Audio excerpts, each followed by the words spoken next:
Bonjour à tous et bienvenue dans votre émission 100% Quintet. Un Quintet qui va nous emmener ce lundi à Cran pour le dernier volet des Trois Glorieuses avec la finale du Trophée Vert qui retrouve cette année le support du Quintet Plus. Cran, une belle piste en herbe avec des tournants assez serrés mais une ligne droite longue qui permet aux attentistes de revenir. Passons aux forces en présence. 16 concurrents sont au départ de cette finale du Trophée Vert avec 10 chevaux au premier poteau et 6 chevaux au deuxième échelon. Une fois n'est pas coutume dans le tournoi, c'est seulement 25 mètres que devront rendre les chevaux, alors que sur l'ensemble du tournoi, c'est souvent 3 échelons de départ. Le numéro 1, Stone of My Life, est un cheval régulier. Le numéro 2, Carlita Girl, a remporté une victoire d'étape. Le numéro 3, Tigre Sega, également, c'était vitré. Le 4, Dédé de Montauran, semble confronté à une tâche délicate. Le 5, Diego de Cao, aligne les victoires sur les pistes en herbe. Il possède une chance régulière. Le 6 et le 7, des Claques de la Roche et DS de Guiron, sont des chances plutôt secondaires. Le numéro 9, Cléage de l'Alba, bien engagé au premier poteau. Et son entraîneur a fait appel à Eric Raffin, c'est une chance indéniable. Le numéro 10, c'est le leader du classement. Il va tenter de conforter son maillot jaune et d'être sacré à l'issue de cette finale. Mais il s'annonce assez compliqué pour lui de pouvoir remporter cette compétition.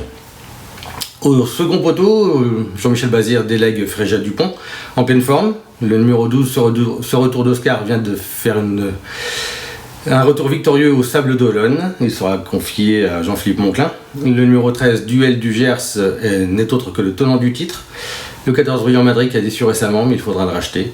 Le 15, Elvis du Vallon, est une chance sérieuse au départ de cette épreuve. Et enfin, le numéro 16, Clark Soto, va tenter de briller pour remporter le Trophée Vert. Tout de suite, faisons papier.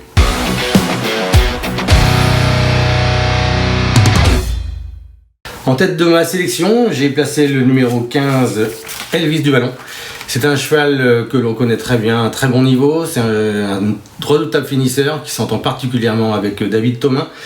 Lors de leurs 10 associations, ils ne sont jamais sortis des 6 premiers. Il compte 2 victoires et 4 accessites. Il vient de peaufiner sa condition sur la piste en herbe de Montier-Anders. Nul doute que son mentor a visé cet engagement de longue date. Et pour moi, il ne devra pas sortir des 3 premiers. J'ai placé ensuite le numéro 16, Clark Soto, qui, comme je le disais précédemment, va tenter de remporter le Trophée Vert. Une victoire ou voire une seconde place lui assurerait ce sacre. Il a remporté brillamment les étapes de Lagacilly et de Granville. Guillaume Martin n'a pas caché sa confiance dans nos colonnes et je lui vois forcément une première chance.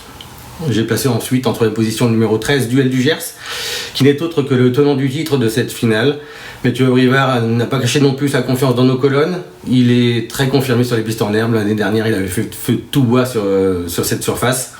Il vient très bien se comporter lors de ses dernières sorties sur les pistes en herbe et il devrait peut-être se succéder à lui-même.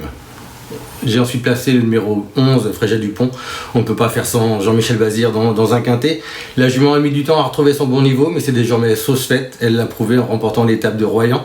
Et elle vient très bien se comporter à Vincennes. C'est une chance évidemment très sérieuse.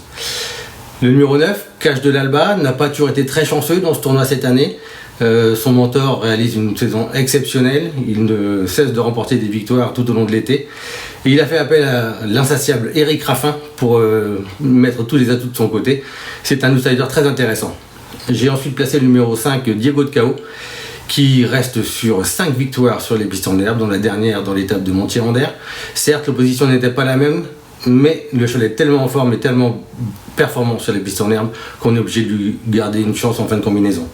Enfin, pour corser les rapports, j'ai placé en fin de combinaison le numéro 2, Carlita Girl, qui a remporté une victoire d'étape durant l'été, c'était à Arras. Son mentor a préparé cet engagement, il n'a pas caché sa confiance, et je la pense capable de venir remonter les rapports à une cote assez intéressante. Voilà, vous connaissez à peu près tout sur le quintet de lundi à Cran. Place maintenant au cheval à suivre.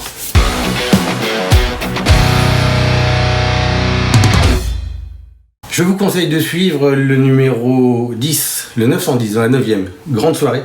C'est une pensionnaire de Christian Boinard qui, hormis une disqualification à Vichy en début juillet, n'a jamais déçu. Elle est toujours restée dans les 3 premières. Elle est extrêmement performante sur les pistes en herbe. Christian Boinard est un adepte de cette surface. Il fait feu de tout bois souvent l'été et il a préparé cet engagement avec soin. Je conseille de la suivre.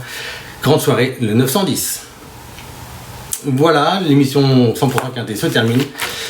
J'espère que vous serez nombreux à venir à Cran pour le dernier volet des 3 Glorieuses, un événement toujours intéressant à suivre qui draine un large public. Bonjour à tous.